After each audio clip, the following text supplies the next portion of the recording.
This video should be used in combination with the installation instructions provided with your HYDRO-BLOK products. If you have any questions, contact your HYDRO-BLOK representative before you start installation.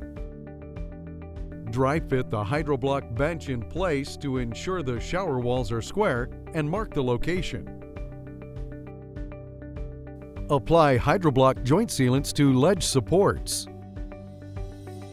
Position the diamond bench. Carefully slide the bench off the ledge supports. Fasten the bench directly to wall studs. Apply HYDRO-BLOK joint sealant to the back of the bench and fit onto supports. Seal all seams and the ends of the ledge supports as per the included instructions.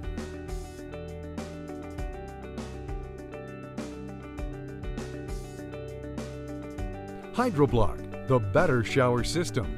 Visit us online at hydroblok.com.